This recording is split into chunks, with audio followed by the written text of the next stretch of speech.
Hey guys, this is Cherry. Sorry it's been another year since my last video. This is now the fourth time I've redone this video. I keep messing up and using people's real names, which I'm trying not to do. Okay, I wanted to share a story from last year. It was early December, and this is a story about, the universe telling you something's going to happen, mainly. So, last year, early December, it was right after I got back from my grandma's house, and I had all these, supplies all over my bed, and I'm like, okay, it's time to clear out my bed so I can go to bed, and it's like, nope, nope, nope, nope, nope, nope. You need to make a Christmas present for your middle school social studies teacher. And I'm like, yeah, I gotta do this, She was a friend of mine, and she was very close. We were very close to each other. But because of sports, I'd only been able to visit her once or twice since school had started. Because there's this whole thing where you need to get 3 separate notes to get a bus pass to the middle school. So I had an hour to do this. I'm like, okay, I gotta get this done within the hour. I don't know why, because this was before my parents started confiscating electronics at 9. Well, my brother came in during this and he's like, hey Cherry, can you help with something? And I started crying, no, I can't, I need to get this done now. And he's like, oh, okay, bye. And he left. My name isn't actually Cherry. Using fake names. So, I finish it, I put it on top of my backpack, and I'm like, this needs to go to school tomorrow. Sorry, hang on. And, I get up the next morning, I get all my stuff ready. It's really cold, because I live in a northern state, so I had to, dress warm. So I did, I get outside, there's black ice everywhere. Everywhere. All over. So, I decide, hey, I shouldn't listen to my music today on the bus. I'm going to listen to the bus radio and make sure everyone's safe. So, I call my parents, I tell them, hey, there's black ice, be careful when you drive. They both got home safe. Then I hear about an accident in, a different town, not that far from the school, but a different town nonetheless. I'm like, okay, probably doesn't affect me on the outside, but on the inside I'm like, shoot, something bad happened. Didn't know what it was, so I didn't say anything about it. I get to school, it's about 5th period, which is the period before lunch, because that year I had lunch 6th period. Someone said, Miss Stevenson is in the hospital. She's on life support. And I start bawling. And everyone's like, what? No, she's okay. And inside I'm like, no, she's not, and she's not going to be. So when the bell rang, I went and I brought the necklace down, and I'm like, hey, can you bring Miss Stevenson this Tree of Life pendant? It was supposed to be her Christmas present, but she needs it now. And they're like, yeah, okay. Something tells me it never actually got to her. But, yeah. So, I finished that day of school. Get to school the next day.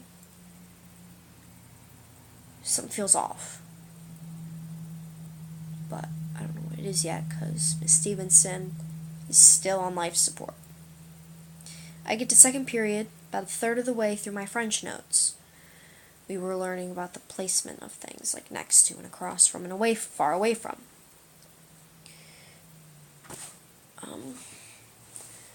And I just start crying my eyes out. And the teacher's like, Cherry, what's wrong? And I'm like, Miss Stevenson. It's Miss Stevenson. She's like, she's still on life support. And I just shake my head violently. And I get sent to the counseling office. Because, duh. And so I'm in there, and I'm by myself because my counselor, Mr. Salem, has to talk to the principal about something. He has to talk to the principal about what I'm upset about.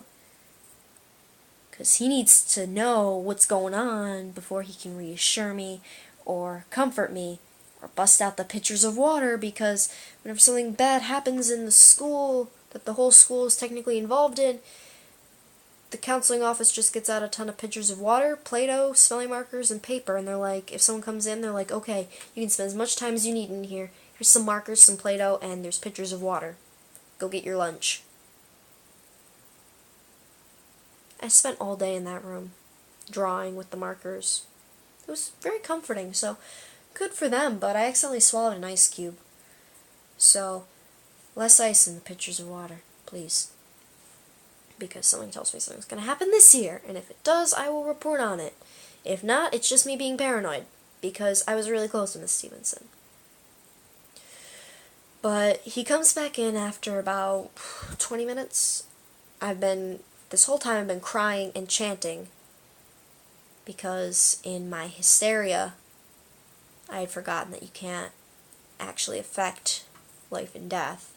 I was trying to buy her a little more time, just so I could visit and say goodbye. But I could. And I look outside right as he's opening the door, and they're lowering the flag to half-mast. And I'm like, Mr. Salem, why are they lowering the flag? And he's like, Cherry, I don't know how you knew, but Miss Highland died last period. They took her off of life support, and she died. Since this is the 4th time I've told this story, I am kind of cried out. So yeah, that's why I'm not crying. I already cried a ton over this. But I knew. I was the first one in the school to know, even before the principal, that she'd been taken off life support. And they were lowering the flag to half-mast, and they were sending out flyers to all the teachers to make the announcement to the students, because they can't do that thing over the loudspeaker. I don't know why, they just can't, because a student had died in a scuba accident previously, like 2 months before. He used to run with me whenever I was depressed. Like, he was in my gym class, and he's like, hey, Cherry, you look sad. Do you need to run? And I'll be like, yeah. And he'd race me, and he'd beat me every time. But it was racing. I love racing. But they pass out paper. They don't make an announcement. So this was the 2nd time someone I was close to had died.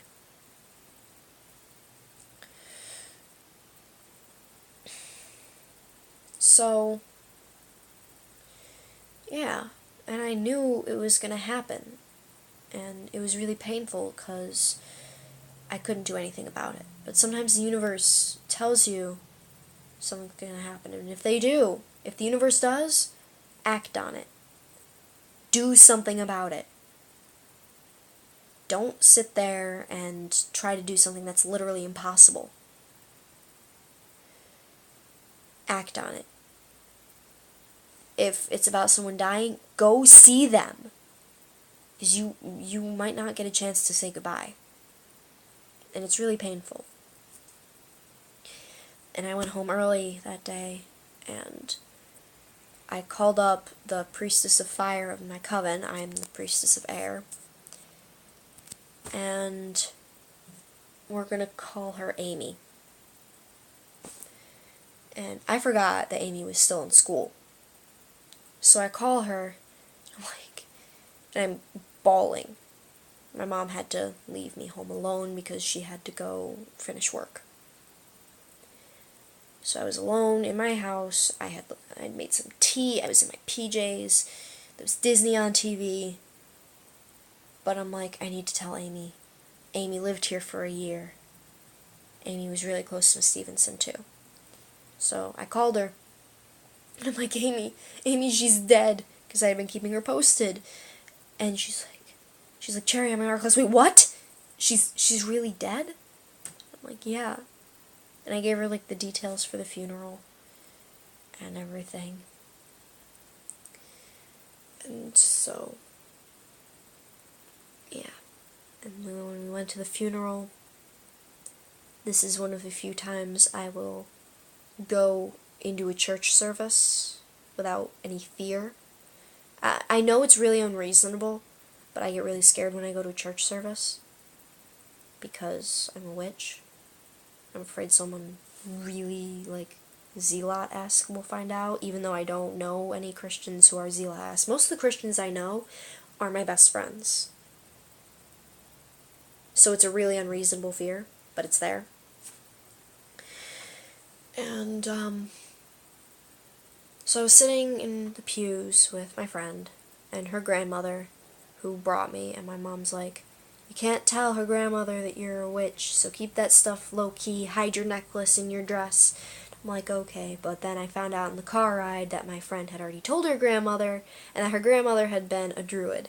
And I'm like, oh, good, so these people will understand when I talk, because my teacher didn't get in on time and couldn't sit in a pew with me. And during the whole service, I was looking up, because I could see the triple moon goddess and the horn god, and they were there. So was Miss Helen's soul, right above the coffin, and below the top of this stained glass window. And they were explaining to her what was happening, and they were explaining to her that I could see what was going on. And I guess I kinda got to say goodbye, but I kinda would have liked to give her, like, a last hug, because I'm really affectionate, and hugs are very important to me as a person. But the god and the goddess, I watched them take her up to heaven. My teacher saw it too, it wasn't just me. But she was, like, way in the back, like, at the doorway, and I was up in front, because I had gotten there early. And I went home. I repeated the same scenario with the PJs, the tea, and the Disney. And I was okay for a while, until, they got in the box of SpongeBob stuff from her room, because Miss Stevenson was really into SpongeBob. And they're like, okay, so you guys can take stuff to remember her by. And I'm like, hey, I'd given her some of this stuff. It's like it's coming full circle. So I gave her a Valentine, a SpongeBob Valentine that said, soak it up and be mine, because it was the last one left. I'm like, Miss Stevenson loves SpongeBob. I bet you she'd love this. So I found that in the box, which was amazing. And I also found a snow globe shaped like Gary that my friend had given to her. And so I got both of those. And they're now in places of honor on my board, which I can't show you because it has Miss Stevenson's real name on it. But, yeah. So, I kind of have a piece of her, but if the universe tells you to do something, do it. Do whatever you can to complete it. Because you may not get another chance. The universe took pity on me and made it so that I could get a piece of her. And I still talk to her every Samhain night. But do it.